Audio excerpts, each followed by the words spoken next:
अस्सलाम वालेकुम नाजरीन, आप देख रहे हैं स्टेट क्राफ्ट और मैं हूं सैयद मुजम्मिल शाह। नाजरीन, ईरान इसराइल के दरमियान जंग बंदी को 24 घंटे से ज़ायद हो चुके हैं। दोनों ममालिक ने एक दूसरे पर खिलाफ वर्जी के इल्ज़ाम तो लगाए, लेकिन सदर ट्रंप के तंबीही बयानात के बाद अब दिखाई यूँ देता है कि दोनों ममालिक जंग बंदी पर कायम हैं, जिसका इजहार डोनाल्ड ट्रंप ने यह कहकर किया कि ईरान इसराइल सीज़ फायर पर अच्छे से अमल किया जा रहा है। पोस्ट वॉर सूरत हाल पर अब जो डिबेट जारी है, इसमें ईरान इसराइल दोनों खुद को फातेह करार दे रहे हैं, लेकिन अगर फैक्चुअल बात करें तो ये दुरुस्त है कि जंग के दौरान इसराइल की एयर सुपीरियॉरिटी नज़र आई। उन्होंने ईरान को सीनियर कमांडर्स हों या फिर दीगर ओहदेदारान निशाना बनाया, लेकिन दूसरी जानिब ईरान के बैलिस्टिक मिसाइल्स और ड्रोन्स ने भी ऐसे हमले किए जिसे इसराइल एक्सपेक्ट नहीं कर रहा था। इसी तरह रजीम चेंज या ईरान के जौहरी असासों पर अगर बात की जाए, जिसकी बेस पर यह तनाज़ा शुरू हुआ, उस पर अब ख़ुद अमरीकी मीडिया में सवालात खड़े हो रहे हैं। रजीम चेंज के मामले में तो हमें अमेरिका और इसराइल की मुकम्मल नाकामी दिखाई दी। जंग बंदी के बाद डोनाल्ड ट्रंप का रजीम चेंज के हवाले से जो बयान सामने आया, इसमें वो ये कहते दिखाई दिए कि ईरान में निज़ाम की तब्दीली उनका हदफ था ही नहीं। ईरान में रजीम चेंज से अफरा तफरी होती जिसका कोई फ़ायदा नहीं था, लेकिन यही सदर ट्रंप अपने पैगामात में ईरान में रजीम चेंज की तब्दीली की बातें भी करते दिखाई दिए थे, जो इसराइल का भी मोटो था, जिस पर दोनों ममालिक की नाकामी साफ दिखाई दी। इसी तरह ईरान के जौहरी असासों की अगर बात करें तो Donald Trump versus American media जो डिबेट दिखाई दे रही है, इसने मामला काफ़ी कंट्रोवर्शियल बना दिया है। अब ये सवालात खड़े हो रहे हैं कि अमेरिका ने ईरान के जौहरी तनसीबात को नुकसान भी पहुँचाया है या नहीं पहुँचाया। सदर ट्रंप के ईरान के जौहरी सलाहियत के ख़ात्मे के बयानात के बरक्स CNN और न्यूयॉर्क टाइम्स अमरीकी वजारत दिफा की खुफिया एजेंसी डिफेंस इंटेलिजेंस एजेंसी की एक रिपोर्ट को कोट कर रहे हैं, जिसमें दावा किया जा रहा है कि अमरीकी हमलों ने ईरान के जौहरी प्रोग्राम को सिर्फ चंद माह पीछे धकेला है और मुकम्मल तबाह करने में नाकामी दिखाई दे रही है, जबकि ईरान का भी यही दावा था कि उसने अपनी तनसीबात से हसास मवाद को पहले ही महफूज मुकाम पर मुंतकिल कर दिया था। इस पर अमरीकी हुकूमत के मौक़िफ़ की बात करें तो उन्होंने CNN और न्यूयॉर्क टाइम्स पर तनकीद करते हुए अपने social media platform truth social पर पोस्ट किया कि ईरान में जौहरी तनसीबात मुकम्मल तौर पर तबाह कर दी गई हैं। जाली खबरें देने वाला CNN न्यूयॉर्क टाइम्स के साथ मिलकर तारीख के सबसे कामयाब फ़ौजी हमले में से एक को बदनाम करने की कोशिश कर रहा है। अब यहाँ सवाल यह है कि ईरान के जौहरी हथियारों और अमरीकी सदर डोनाल्ड ट्रंप की जो बहस दिखाई दे रही है, इसमें अमरीका का ईरान के जौहरी असासों को मुकम्मल तबाह करने का दावा कितना दुरुस्त है। आज एक अहम डेवलपमेंट ये भी हुई कि ईरानी पार्लियामेंट ने अक़वाम मुत्तहिदा के जौहरी निगरान इदारे IAEA के साथ ताउन मुअत्तल करने के हक़ में वोट दे दिया, जिसकी मुखालिफत में कोई वोट सामने नहीं आया। ईरानी स्पीकर के मुताबिक ईरान के जौहरी हुक्काम IAEA के साथ ताउन उस वक्त तक मुअत्तल रखेंगे जब तक कि जौहरी तनसीबात की सिक्योरिटी की ज़मानत ना दी जाए। वैसे तो पार्लियामेंट की यह वोटिंग अलामती हैसियत रखती है और इस फैसले की मंजूरी के लिए ईरानी हुकूमत की आला क़यादत की मंजूरी दरकार होगी। इसके अलावा ईरान ने अपने जौहरी प्रोग्राम को अब तेज़ी से आगे बढ़ाने का भी ऐलान कर दिया। ईरानी एटमी तवानाई एजेंसी ने यह कहा कि ईरान का एटमी प्रोग्राम नहीं रुकेगा और हम यूरेनियम की अफजोदगी दोबारा शुरू करने के लिए मुकम्मल तैयार हैं। इसके साथ अमरीकी सदर का ये बयान भी सामने आया कि अगर ईरान यूरेनियम अफजोदगी का प्रोग्राम दोबारा शुरू करेगा तो उस पर दोबारा हमला कर देंगे। अब सवाल ये है कि इन बयानात के बाद क्या मशरिक़ वुस्ता पर एक बार फिर जंग के बादल मंडला रहे हैं। इन्हीं तमाम मौज़ूआत पर हम बात करते हैं। डॉक्टर तैमूर रहमान साहब ज्वाइन कर रहे हैं, तज्ज़िया निगार हैं। इसके अलावा डॉक्टर कामरान बुखारी साहब और डॉक्टर आदिल सुल्तान साहब हमारे साथ मौजूद होंगे। आप दोनों भी बैनुल-अक़वामी उमूर के माहिरीन हैं। बहुत बहुत शुक्रिया आप तीनों का। कामरान साहब, आपसे आगाज़ करना चाहूँगा। सबसे पहले तो अगर सम अप करें इस सारे कॉन्फ्लिक्ट को जो कि हुआ, तो ईरान की एक वाज़ेह डिफ़ीट भी नज़र नहीं आई और अमेरिका की एक वाज़ेह डोमिनेशन भी दिखाई नहीं दी। तो आपका टेक अवे क्या है इस सारे कॉन्फ्लिक्ट से? हम ये कह सकते हैं कि जो न्यूक्लियर एसेट्स थे ईरान के, वो उसको सेफगार्ड करने में कामयाब हुआ, या डोनाल्ड ट्रंप का जो नैरेटिव है कि हमने ऑब्लिटरेट कर दिया, ख़त्म कर दिया ईरान के जौहरी प्रोग्राम को, उसमें ज़्यादा वज़न दिखाई देता है आपको? जी शुक्रिया मुज़म्मिल। देखें अमरीकी मीडिया के अंदर भी यही वो मतलब फजूल सी एक बहस चल रही है कि भाई ऑब्लिटरेट हुआ है या नहीं हुआ। रियलिटी ये है कि जो BDA होता है, बैटल डैमेज असेसमेंट्स, ये टाइम लेते हैं, फिर बीच में लीक्स होती हैं, फिर जो है अखबारात को मिल जाता है, फिर कहानियां बन जाती हैं, फिर डिनायल्स होते हैं, तो ये एक सर्कस लग जाती है और जो असल हकीकत है वो सामने नहीं आती। Bits and pieces. ये जो डिफेंस इंटेलिजेंस एजेंसी की जो रिपोर्ट जिसका हवाला दिया जा रहा है, इसका भी बिट्स एंड पीसेस है और ये एक प्रिलिमिनरी असेसमेंट है। लेकिन जहां तक मेरा अपना तज्जिया है, जितनी भी मालूमात सामने आई हैं, जो मेरी मालूमात हैं, मतलब प्राइवेटली भी, उससे मुझे ये अंदाज़ा हुआ है कि देखिए नुकसान तो हुआ है, और नुकसान हुआ है ठीक ठाक।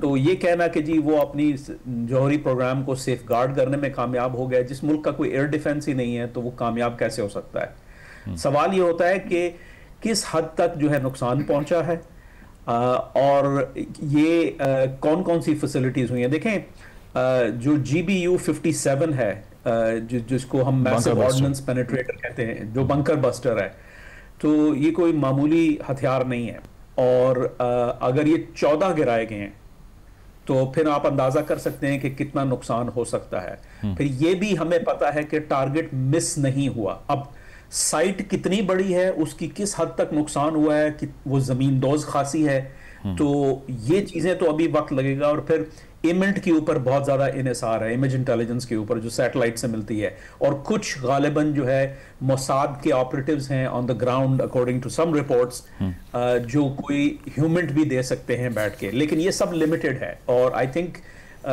इट्स सेफ टू से कि नुकसान हुआ, अच्छा खासा हुआ है। किस हद तक हुआ है इसका किसी को भी पता नहीं। आई डोंट थिंक इवन ईरानियंस को पता है। अच्छा, ठीक है, पॉइंट आ गया। तैमूर साहब, आपकी तरफ आऊँगा। ये जो कहा जाता है कि ईरान के न्यूक्लियर प्रोग्राम के हवाले से, अब ईरानियन स्टेटमेंट जो है, अगर उसको मैं कोट करूँ, वो कहते हैं कि 400 किलोग्राम जो एनरिच यूरेनियम है उसको हम बचाने में कामयाब हो गए हैं। फोर्डो की जो फैसिलिटी थी वो भी कहा जाता है 250 फीट ज़ेर ज़मीन है, बंकर बस्तर भी उसका कुछ बिगाड़ नहीं सकता। तो आपको लगता है कि पहली चीज़ तो ये कि ये जो 20 साल से क्लेम हो रहा है कि एक कदम दूर रह गया ईरान सिर्फ वेपन ग्रेड यूरेनियम से, इसमें कितना वजन था? और दूसरी बात यह कि इन हमलों के नतीजे में कितना नुकसान जो पहुंचा है, अभी तक उसकी असेसमेंट तो बाकी है बेशक, लेकिन do you think Iran is still capable to do something about it? बहुत शुक्रिया मुजम्मिल। सबसे पहली बात तो ये कि ये ना सिर्फ 20 साल बल्कि तकरीबन 32 सालों से यही हम लोरी सुनते आए हैं कि ईरान के पास बहुत बड़े बड़े न्यूक्लियर वेपन्स, आर्सेनल पूरा एक हफ्ते में 2 हफ्ते में पैदा हो जाएगा। This is total nonsense. बहुत अरसे से ईरान ने ये मेंटेन किया है कि हमारे पास जो प्रोग्राम है वो सिर्फ एनर्जी के लिए है, और IAEA ने उसको डेकेड से इन्वेस्टिगेट किया है, और अभी रिसेंटली अपनी रिपोर्ट में लिखा है कि we have no evidence of any systematic movement towards nuclear weapons. So ये वही किस्सा कहानी जो हमने इराक में पहले देखी थी, कि वो वेपन्स ऑफ मैस डिस्ट्रक्शन आ गए सदाम के पास, पूरी सोसाइटी को बर्बाद कर दिया। गोल 2 थे, एक शॉर्ट टर्म और एक लॉन्ग टर्म इसराइल के। शॉर्ट टर्म गोल ये था कि जो रोम में और मस्कत में उनकी नेगोशिएशन हो रही थी कि सैंक्शंस ख़त्म कर दिए जाएंगे, यूरेनियम इनरिचमेंट को 60% से कम रखा जाएगा, उसको तबाह कर देना, ये शॉर्ट टर्म गोल था। अच्छा। लॉन्ग टर्म गोल उनका था कि हम रिजीम चेंज करना चाहते हैं। तो दोनों गोल्स में मैं समझता हूँ इसराइल नाकाम साबित हुआ है, और ईरान ने का नुकसान तो जाहिर बात है जंग में होगा, मगर उन्होंने कामयाबी से अपना दिफा कर लिया। अच्छा, लेकिन ये अमेरिकन गोल की अगर हम बात करें, was it different than the Israeli goals? Because मेरी एक अमेरिकन डिप्लोमेट से भी गुज़श्ता रात बात हुई जो पाकिस्तान में, उन्होंने कहा कि रिजीम चेंज हमारा बिल्कुल ऑब्जेक्टिव नहीं था, वाइट हाउस ने भी यही बात की। तो आपको लगता है कि पॉलिटिकल चेंज वाकई ही ऑन द कार्ड्स था ही नहीं, और वो सिर्फ इन फैसिलिटीज़ को हिट करना चाह रहे थे? वो ये कहानी of the tail that wags the dog. Israel जो है वो खित्ते के अंदर लीड करता है, और अक्सर अमेरिका को खींच के अपनी जंगों में इन्वॉल्व भी कर लेता है। अब इसराइल ने कई दफ़ा अमेरिका से ये कहा कि हम तो अटैक कर सकते हैं, आप गो अहेड दें, हम उनके सुप्रीम लीडर को भी मार सकते हैं, आप गो अहेड दें। पहले अमेरिका ने कहा नहीं, फिर उसके बाद हमें एग्जैक्टली पता नहीं कि इनके दरमियान क्या बातचीत हुई, but it seems like Israel ने उनको कन्विंस किया कि आप हमें गो अहेड दें, हम उनको कमज़ोर कर देंगे, जब वो नेगोशिएटिंग टेबल पे वापस आएंगे पहले से कमज़ोर होंगे। वो भी इस तरह से नहीं हुआ, और आपने देखा रिसेंटली डोनाल्ड ट्रंप ने गाली भी निकाली गई, तो पता ही नहीं क्या करी जा रहे हैं, दोनों को कह दिए, दोनों को ही, विच इज़ अनप्रेसिडेंटेड। तो मैं समझता हूँ इसराइल अपने अज़ाइम में कामयाब नहीं हुआ, और America now wants to go back to the previous strategy, वो यही थी कि इनके साथ नेगोशिएट करके। सही पॉइंट आ गया। इस पर आदिल साहब आपकी तरफ आता हूँ। ये जो बात की जा रही थी पॉलिटिकल चेंज के हवाले से, वो तो ऑब्वियसली इतनी सिंपल नहीं थी जिस तरह हमें बताया गया कि जो अपोजिशन पार्टी है उसमें से कोई आ जाएगा या फिर रज़ा शाह के ख़ानदान के जो लोग बाहर बैठे हैं उनको बुला लिया जाएगा। तो एक उस ऑब्जेक्टिव का फेल होना आपकी नज़र में एक प्राइमरी ऑब्जेक्टिव था या नहीं? और दूसरा ये कि इनिशियली डोनाल्ड ट्रंप की जो मिडल ईस्ट पॉलिसी थी उसमें इजराइल उस तरह से किरदार अदा नहीं कर रहा था, तो ओवरनाइट ऐसा क्या हुआ कि दोबारा नेतन्याहू ने एक और यूएस प्रेसिडेंट को कन्विंस कर लिया कि हमारी जंग आप लड़ें, और ट्रंप साहब जो इतने एंटी वॉर प्रेसिडेंट थे उन्होंने भी एक फ्रंट खोल दिया? देखिए, रजीम चेंज मेरा ख्याल है ये ज़्यादातर प्रेशर टैक्टिक्स थे जो ट्रंप ने बीच में जिस तरह से वो करता है नेगोशिएट बिजनेस डील की तरह कि रजीम को अंडर प्रेशर करे, शायद वो कैपिचुलेट कर जाए। तो ये एक वो ऑप्टिक्स के लिए वो कर रहे थे, शायद ये ऑब्जेक्टिव नहीं था। बिकॉज प्रीवियस जो आप देख लें एक्सपीरियंसेस जो रजीम चेंज के हुए हैं, इराक के देख लें या इवन अफगानिस्तान में देख लें या जो भी सीरिया में देख लें, को उसका रिज़ल्ट इतना पॉजिटिव नहीं आया, ज़्यादा टर्मोइल ही हुआ। और ईरान को अगर वो करते तो उनको पता था कि ये मैस में अगर वो चले जाएंगे तो काफ़ी मुश्किल हो जाएगा। बाकी रही कि इज़राइल ने किस तरह से ट्रंप को कन्विंस किया, ये हमेशा से आपने देखा है कि यूनाइटेड स्टेट्स जो है इज़राइल के इंटरेस्ट को प्रोटेक्ट करता है। तो इसलिए जो ऑप्टिक्स में तो कुछ विजिबली कुछ इस तरह से लग रहा था कि शायद कोई इज़राइल बहुत एफर्ट कर रहा है, लेकिन प्रॉबली ये ऑल प्लान्ड आउट था काफ़ी अरसे से। जिस तरह से और कोरियोग्राफ किया गया इस अटैक को, आप इसके जो बैकग्राउंड में जाए, जैसे IAEA की बोर्ड ऑफ गवर्नर्स की मीटिंग हुई जिस दिन मीटिंग, और जिस तरह से वो कन्वीन की गई और जिस तरह से उसकी रेजोल्यूशन पास की गई वो थिन मेजॉरिटी के साथ, तो आप जब उसके जाते हैं इस अटैक से पहले के जितने भी हैं और जो नेगोशिएशन चल रही थी, ये बड़ा केयरफुली कोरियोग्राफ किया गया था और उनका एंड ऑब्जेक्टिव इज़राइल और यूनाइटेड स्टेट्स का यही था कि वो अटैक करेंगे। इज़राइल ने जब किया तो शायद उनको अपनी लिमिट का पता चल गया, क्योंकि अभी तक तो वो गज़ा पे बॉम्बिंग कर रहे थे। अब ईरान के ऊपर जब उन्होंने शुरू की और उसका जो रिएक्शन हुआ, वो सिग्निफिकेंट डिस्ट्रक्शन इज़राइल के अंदर भी हुई है जो उन्होंने आज तक देखी नहीं थी। तो उसके जब प्रेशर आया तो फिर उन्होंने यूनाइटेड स्टेट्स को कन्विंस किया कि वो अपने बंकर बस्टर लेके आ जाए। तो वो ले तो आए हैं। ज़रा मैं अगर आप क्लैरिफाई कर दूँ उसका जो आजकल जो बात हो रही है कि कितने हद तक डिस्ट्रक्शन हुई है। देखिए, प्राइमरी ऑब्जेक्टिव जब शुरू से यही था कि वो ईरान के न्यूक्लियर प्रोग्राम को टोटली एलिमिनेट कर देंगे, वो तो कर नहीं सके। तो प्राइमरी ऑब्जेक्टिव में दोनों यूनाइटेड स्टेट्स और इज़राइल दोनों फेल हो गए। यस, डिस्ट्रक्शन थोड़ी बहुत हुई है, डिले शायद हो जाएगा, लेकिन वो डिस्ट्रॉय नहीं कर सके ईरान के न्यूक्लियर प्रोग्राम को।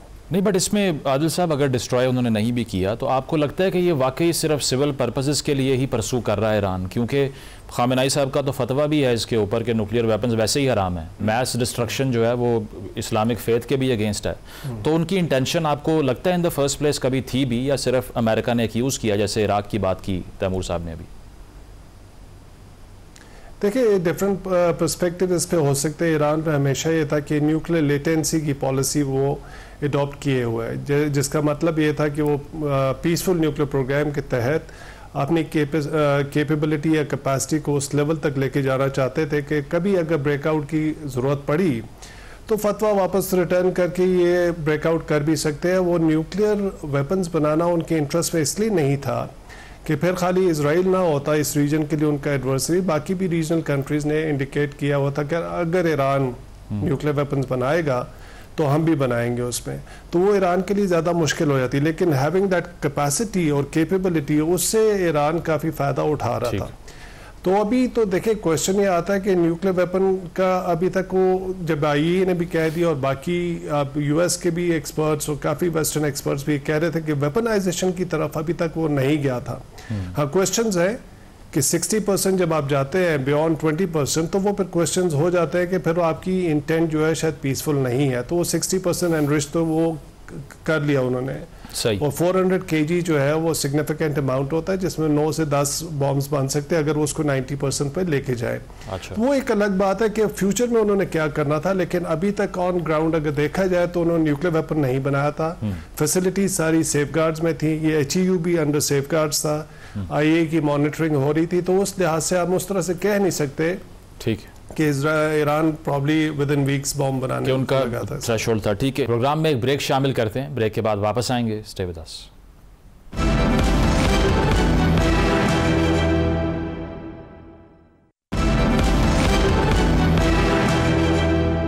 वेलकम बैक नाजरीन, डिस्कशन को कंटिन्यू करते हैं। कामरान साहब, आपकी तरफ आता हूँ। एक और जो ये कोरियोग्राफ्ड होने वाली जो बात है, अब इस पर बहुत से ट्विटर अकाउंट्स पर भी पिक्चर्स, सैटेलाइट इमेजरी सामने आती है जिसमें ये दिखाया जा रहा है कि चाहे वो फोर्डो हो या नतान्ज हो, ये इस हमले से एक रोज़ पहले वहाँ ट्रक्स की लंबी कतार लगी हुई है। ईरान की गवर्नमेंट के ऑफिशियल्स भी ये बात कर रहे हैं कि हमने तो वहाँ से सेंट्रीफ्यूजेस मूव कर लिए थे। तो जिस तरह कतर में बेस पर अटैक हुआ और डोनाल्ड ट्रंप ने कहा कि ईरान का शुक्रिया अदा करते हैं कि उन्होंने हमें पहले ही बता दिया था, यहाँ पर भी ये होने की प्रोबेबिलिटी थी ईरान के केस में? यार, कंस्पिरेसी थ्योरीज का कोई जो है ना हद नहीं है। मतलब जो है ना, वो हमारी कौम तो वैसे भी हेल्दी डाइट पे है, तो और फिर हमारी कौम तक लिमिटेड नहीं है। ये तो एक ग्लोबल पेंडेमिक है कि जहाँ लोग जो है इस तरह की वो थ्योरीज को जो है सब्सक्राइब करते हैं। देखें, नहीं, ईरान की ऑफिशियल स्टेटमेंट वैसे यही थी, बियॉन्ड कंस्पिरेसी थ्योरी, उनके माउथपीस ये कहते। ईरान की रजीम की 40 साल की तारीख है कि वो इस तरह के इन्फो ऑप्स में महारत रखते हैं। मैं खुद उनके टेलीविजन शोज पे गया हूँ और उन्होंने मेरे जिस तरीके से जो है स्टेटमेंट्स ट्विस्ट किए हैं बैठ के, तो ये तो it's not neither here nor there. The reality is के वो कुछ चीज़ें वहाँ से रिमूव करने की सलाहियत रखते थे। फैसिलिटी मतलब इतनी बड़ी है, इतनी गहरी है और वो हार्ड वायर्ड है, तो उसमें से कितनी चीज़ें निकाल सकेंगे। तो जाहिर है कुछ ना कुछ तो उन्होंने निकालना था। अब वो 1 दिन पहले था या 10 दिन पहले था, ये तो बताना मुश्किल है, क्योंकि किसी को भी इल्म नहीं था कि किस दिन ये अटैक होगा। और देखें, जब आप अगेन मैं फिर से कहूँगा, आप एनीबडी कैन गूगल एंड सी के GBU 57 का पेलोड कितना बड़ा है। तो GBU 57 अगर 14 गिराए गए हैं, 12 फोर्दो पे, 2 नातान्ज पे, तो जितनी तबाही हुई होगी वो फिर जो है मतलब लोग अंदाज़ा लगा सकते हैं कि किस हद तक का है। सो मतलब क्या बचा क्या नहीं बचा। देखिए, अगर फैसिलिटी खड़ी भी है नीचे, तो उसका अगर एक्सेस नहीं है, उसको जो है मतलब एक्सकवेट करने में टाइम लग जाएगा, और फिर जब आप उस पर दोबारा काम करना शुरू करेंगे, सैटेलाइट्स की निगाह में आप आ जाएंगे। So look, I mean the damage is there.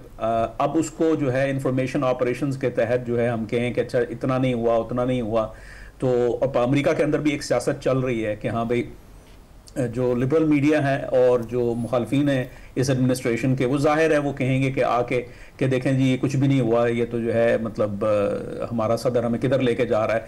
This is all part of the game. The reality, जो एक्चुअल एनालिसिस है, जैसे मैंने पहले अर्ज किया, it will take time to come out. ठीक है, it will take time. Taimur साहब, ये डोनाल्ड ट्रंप की अगर डोमेस्टिक पॉलिटिक्स की हम बात कर लें, तो एंटी वॉर प्रेसिडेंट कहा जाता था उनको, वो नेटो की फंडिंग के भी खिलाफ थे, और जो अमेरिका की एक्सपेंशन है, एक नियो कॉलोनियल एम्पायर है, उसके खिलाफ थे। अब आकर उनका वॉर प्रेसिडेंट बन जाना डोमेस्टिकली कैसे अफेक्ट करेगा उनको? उनको मीडिया पे भी काफ़ी गुस्सा है, वो कह रहे हैं कि आप सही रिपोर्ट नहीं कर रहे, हमने डिस्ट्रॉय कर दिया ईरान की फैसिलिटीज़ को।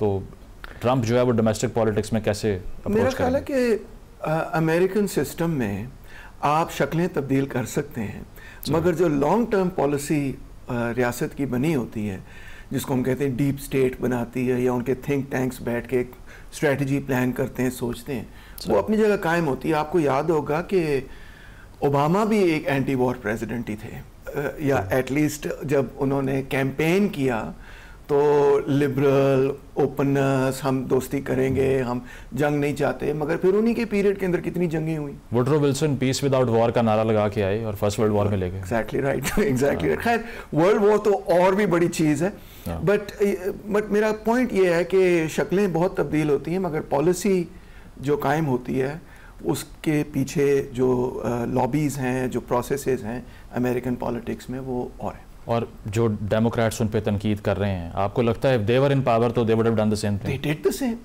Everybody knows it. कि देखें गाज़ा पे कितनी देर इसराइल ने इतने मैसेकर्स किए कि वो जेनोसाइड के बराबर है। सही। और बाइडेन ने कुछ भी नहीं किया उनको रोकने के लिए, आर्म्स देते रहे, सब कुछ देते रहे। You have it. नहीं, तो ये जो कंपेल करने की ताकत है इसराइल की किसी भी यूएस प्रेसिडेंट को, ये कहाँ से आती है? मतलब ये एपैक है, कोई और ऑर्गेनाइजेशन? खुद चाहते हैं।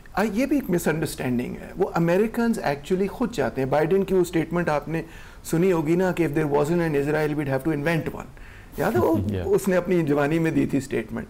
तो एक्चुअली ये है region, oil rich region, Middle East का जो रीजन है, इसमें अमेरिका ने अपने बेतहाशा अड्डे कायम किए हैं, और इसराइल उनके लिए एक ऐसी रियासत है जो पूरे मिडल ईस्ट की पुलिसमैन बन चुकी है। अच्छा। और इसलिए अमेरिकन जो हैं दे एक्वेस या एटलीस्ट इस्टेब्लिशमेंट जो है वो यही कुछ चाहती है जो इजराइल कर रहा है।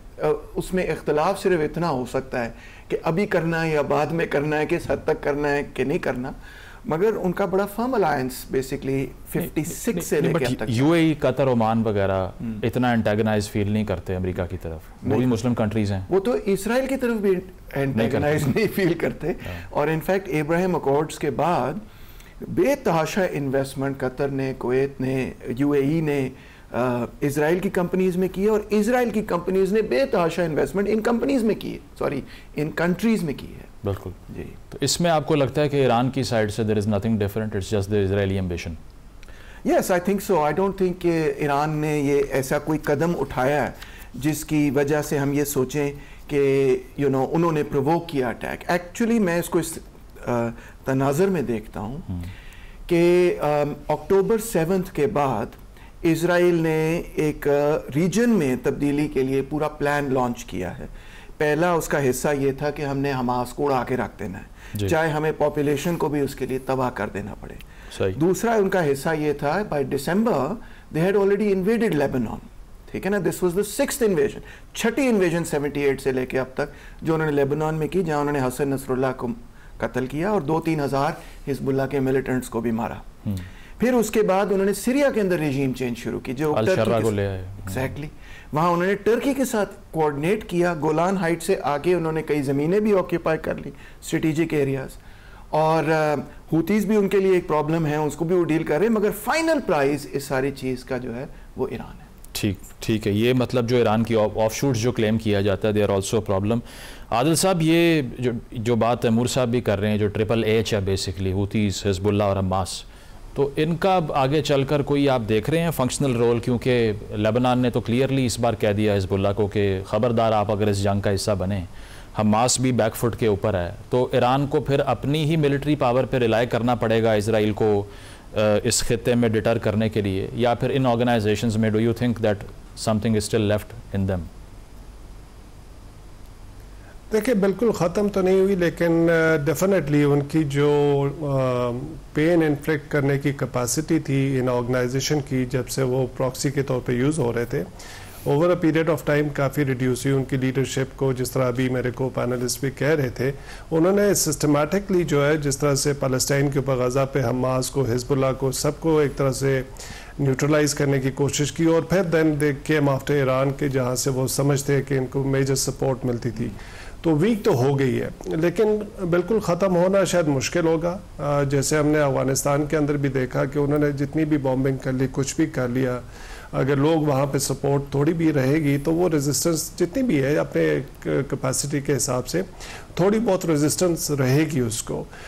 लेकिन वो जो जिस तरह से पहले था, ईरान जिस तरह से वो डोमिनेट कर रहा था, या जिस तरह से उनको ज़्यादा एक तरह से तकलीफ़ पहुँचा रहा था इसराइल को, वो शायद चंद कुछ अरसे के लिए शायद वो उनको एक रिलीफ मिलेगा, क्योंकि ईरान ने भी अपने आप को एक रिकूप करना है, अपना अगर मिलिट्री कैपेबिलिटी उसकी जितनी भी डैमेज हुई है उसने भी अपनी असेसमेंट्स करनी, और वो फिर किस तरह से दोबारा से अपना करते हैं, बिल्डअप करते हैं, ये डिपेंड करता है कि उनके अंदर कितना पोटेंशियल और किस तरह से उनकी पॉलिटिक्स शेप अप होती है, ईरान की इंटरनल पॉलिटिक्स। तो आदिल साहब, ये जो इंटेलिजेंस फेलियर्स हैं, क्योंकि IRGC की टॉप टियर लीडरशिप, इसके अलावा ईरानियन एयरफोर्स के जो चीफ थे, न्यूक्लियर साइंटिस्ट थे, उन सबको मतलब अपने घरों में मौजूद थे और इजराइल ने टारगेट कर दिया, जिससे पता चलता है कि पेनिट्रेशन बहुत ज़्यादा है मोसाद की।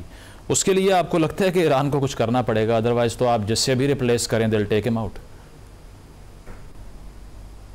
नहीं, डेफिनेटली ये तो एक उनका मेजर एक आप कह लें कि गैप था उनकी अपनी इंटरनल सिक्योरिटी के अंदर, कितनी पेनिट्रेशन उनकी हुई, और ये अभी से नहीं हुई है, आप काफ़ी सालों से देख रहे हैं कि उनके साइंटिस्ट को, उनकी न्यूक्लियर फैसिलिटीज़ को, पहले भी सेंट्रीफ्यूज पे जब उन्होंने किया था, ओलंपिक गेम्स के नाम से अटैक किया था, काफ़ी डैमेज पहुंचाया था ईरान की फैसिलिटीज़ को। तो इंटरनल तो उनके अंदर इस तरह के एलिमेंट्स हैं, और वो जो गैप्स हैं वो ईरान को उसको एड्रेस करने पड़ेंगे, बिकॉज सबसे ज़्यादा वीक लिंक के सारे आप कह लें कॉन्फ्लिक्ट के अंदर वो यही था कि उनको जो ब्लो मिला उनकी लीडरशिप का शुरू में ही, इसराइल ने जब उनको असैसिनेट करना शुरू कर दिया, वो एक काफ़ी डीमोरलाइजिंग होता है फॉर एनी कंट्री कि जी वो जंग में शुरू हुआ और उनकी टॉप लीडरशिप को इसी तरह सिंगल आउट करके असैसिनेट कर दिया जाए। आई थिंक एक ये मिलिट्री कैपेबिलिटी के साथ साथ ये जो अपना इंटरनल सिक्योरिटी के एलिमेंट को कि कितनी पेनिट्रेशन इसराइल को, इसको उनको एड्रेस करना पड़ेगा लाजमी, उसके बगैर काफ़ी मुश्किल रहेगी उनके लिए। सही। प्रोग्राम में एक ब्रेक शामिल करते हैं, ब्रेक के बाद वापस आएंगे। Stay with us.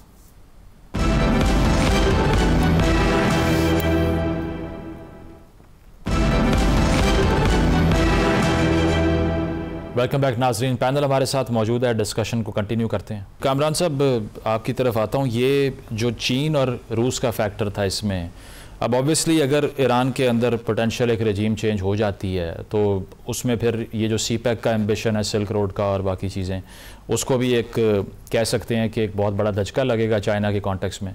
और फिर सबसे बड़ा जो ऑयल परचेज़र है ईरान का, वो भी चीन है बेसिकली। तो इस सारी सूरत हाल में आपको लगता है कि China also has lost of some deal, क्योंकि अगर वो ये देखते हैं कि रजीम के अंदर इतनी कमज़ोरियाँ, इतनी वल्नरेबिलिटी है, तो कल को किसी नौयत की जो इंगेजमेंट ईरान से चीन करेगा उसकी प्रोटेक्शन की गारंटी भी बहुत मुश्किल हो जाएगी। तो चाइना और रूस का जो रिस्पॉन्स था इस सारे एग्रेशन में, वो कैसा लगा आपको? जी देखिए Muzammil, we have to assume कि रशिया और चाइना को बखूबी पता था कि ईरान की कितनी कमज़ोरियाँ हैं। इसी वजह से जो है वो चीन ने अपना एक तरह से हाथ रोका हुआ था, उतनी इन्वेस्टमेंट नहीं कर रहा था। ऐलानात बहुत हो रहे थे, लेकिन जो है वो उस पर अमल कभी नहीं हुआ, क्योंकि उनको भी पता है कि सैंक्शंस लगे हुए हैं, उनको अपने मसले हैं, उनकी इकोनॉमिक डाउन टर्न है, उनको अमेरिका से कंसेशंस चाहिए।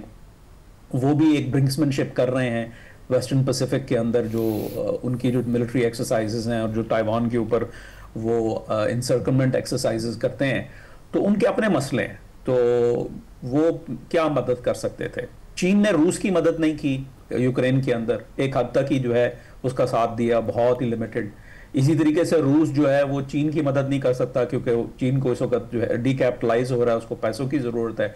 वो पैसे उसको जो है अमेरिका के बातचीत के साथ जो है के नतीजे में मिलेंगे। तो Iran is not even in on their minds right now. तो ये वो एक्सेप्ट कर चुके हैं एज जो है एज फेट अकॉम्प्ली के जो है दिस इज़ द रियलिटी। हाँ, इस जिस हद तक कारोबार वो कर सकते हैं। भारत का भी यही हाल है। शाहबहार पोर्ट को वो बनाने के लिए कितने सालों से वो उनकी वो एक उम्मीद है, कुछ काम भी किया उन्होंने, लेकिन ये है कि वो चूंकि सैंक्शन मुल्क है, सबसे बड़ी बात यह है कि अनप्रिडिक्टेबिलिटी है। आई मीन हम रेजीम चेंज पूरी दुनिया में हो रहा है, लेकिन जो है ना, ये हम नहीं समझते कि अगर बाकी सब लोगों ने सबक सीखा है। हम सब लोग ये बातें करते हैं कि कितना डिजास्टर्स था इराक का और अफगानिस्तान की जंगें और रेजीम चेंज के एफर्ट्स, तो क्या अमेरिका को ये बात नहीं पता? ज़रूर पता है। इसी वजह से वो इस काम में जो है बिल्कुल हिस्सा नहीं लेना चाहते। क्या इसराइल को नहीं पता कि सब खाली एयर पावर से जो है और छोटी मोटी एयर स्ट्राइक से वो रेजीम को नहीं गिरा सकते? उनको भी पता है। तो ये कहना कि जी कोई रेजीम चेंज हो रही है या क्या, आई don't think so. I think कि रेजीम अंदर से ही इवॉल्व कर रही है। इस पर मेरी एक मुफस्सल रिपोर्ट आई थी पिछले साल कि थियोक्रेसी जो है वो ऑलमोस्ट ख़त्म हो चुकी है, सिर्फ खामेनी साहब के जाने का इंतज़ार है। अच्छा। उसके बाद जो मिलिट्री ऑलरेडी डोमिनेट है, बिलखसूस जो IRGC है, तो उनका जो है कंट्रोल होगा। लेकिन अब इस हमले के बाद उनके हेड्स भी आयतुल्लाह लगाते हैं, नहीं लगाते ज़रूर हैं, लेकिन आयतुल्लाह जो हैं फिर उन पे इन्हिसार भी करते हैं। देखें, IRGC controls telecommunications, the oil sector, the industry, ballistic missiles, defence, अपना जितना भी इस रियासत का की भाग दौड़ है, उसके कारोबार हैं, यहाँ तक कि प्राइवेट सेक्टर भी उनकी ग्रिप में था। अब जबकि उनकी लीडरशिप को जो है ना बहुत ज़्यादा नुकसान पहुंचा है, बहुत सारे लीडर मारे गए हैं, तो हम अब देख रहे हैं कि जो रेगुलर आर्म फोर्सेस हैं, अर्तेश, जिनका मैंने अपनी रिपोर्ट में हवाला दिया था, वो उभर के सामने आ रहे हैं आहिस्ता आहिस्ता।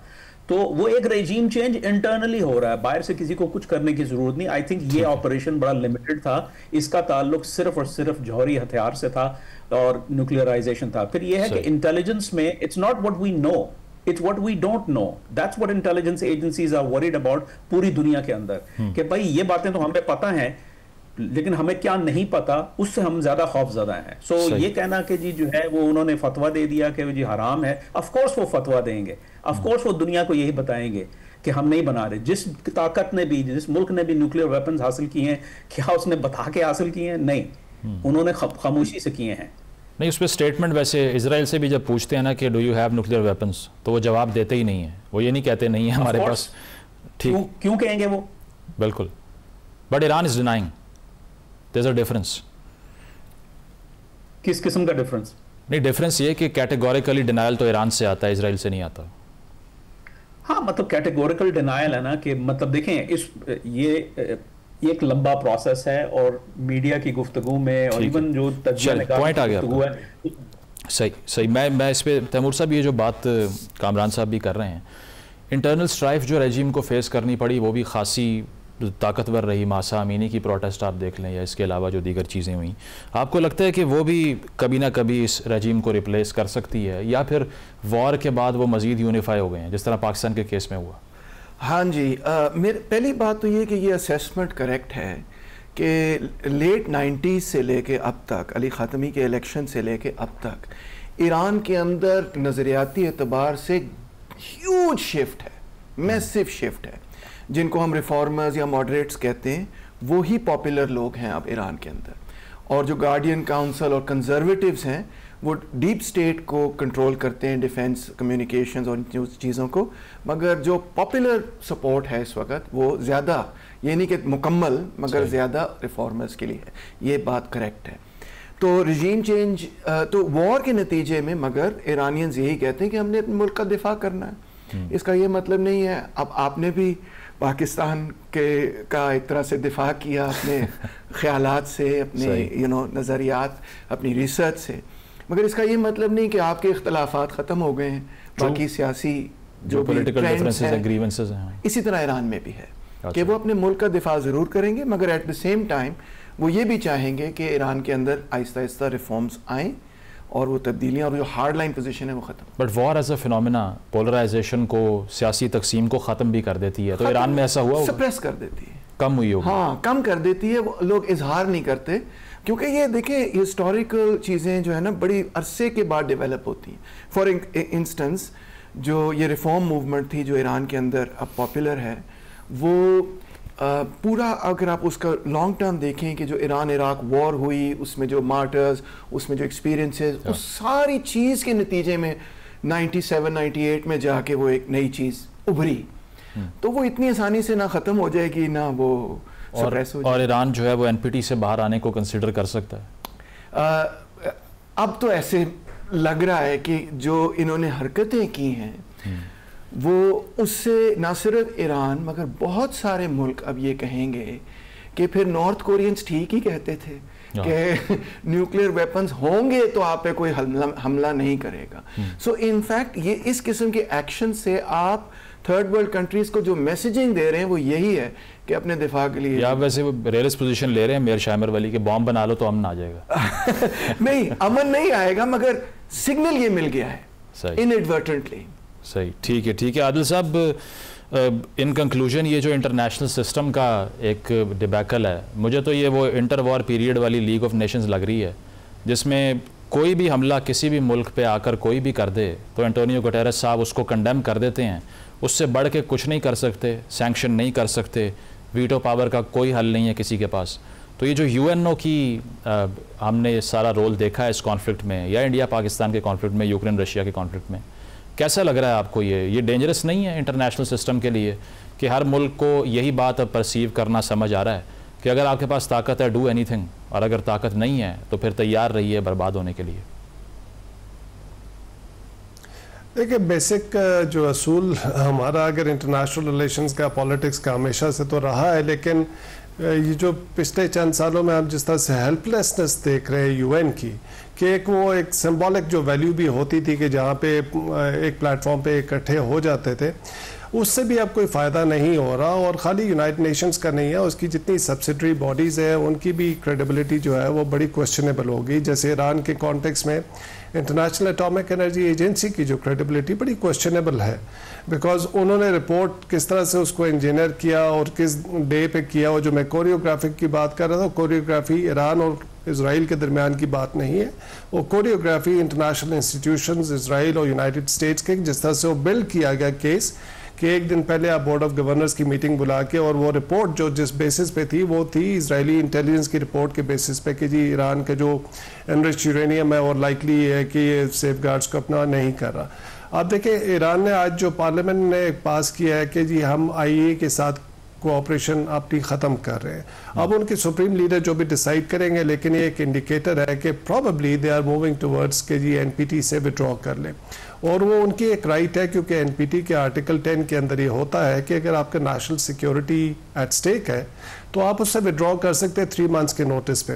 अब इसका ये मकसद नहीं होगा कि ईरान डेफिनेटली न्यूक्लियर वेपन बनाएगा, लेकिन अगर वो विड्रॉ कर ले तो उससे उनकी एक बार्गेनिंग स्पेस भी बढ़ जाएगी, बिकॉज फिर दुनिया उनकी तरफ भागेगी कि आप वापस NPT के अंदर आ जाए, हम आपको कोई कंसेशंस देते हैं। तो प्रॉब्ली ये भी एक वो यूज़ करेंगे। लेकिन आपका जो ओवरऑल क्वेश्चन था कि जी इंटरनेशनल इंस्टीट्यूशंस और जिस तरह से दुनिया चल रही है और जितने क्योस है और कॉन्फ्लिक्ट्स इतने ज़्यादा हो रहे हैं, और ज़्यादातर मिडल ईस्ट के अंदर अनफॉर्चुनेटली उसमें मुसलमान मुल्क है, इंटरनेशनल इंस्टीट्यूशंस ने बिल्कुल एक तरह से हैंड्स अप वाली पॉलिसी की हुई है, कोई इफेक्टिव रोल अदा नहीं कर रहे उसका। ठीक है, तो आप ये समझते हैं कि जो आलमी इदारे हैं इनकी कमज़ोरी दरअसल ये जंग की जो सूरत हाल है इसको मज़ीद बढ़ावा दे सकती है। बहुत शुक्रिया डॉक्टर तैमूर रहमान साहब, कामरान बुखारी साहब और आदिल सुल्तान मौजूद थे। एक ब्रेक शामिल करेंगे, ब्रेक के बाद वापस आते हैं। Stay with us.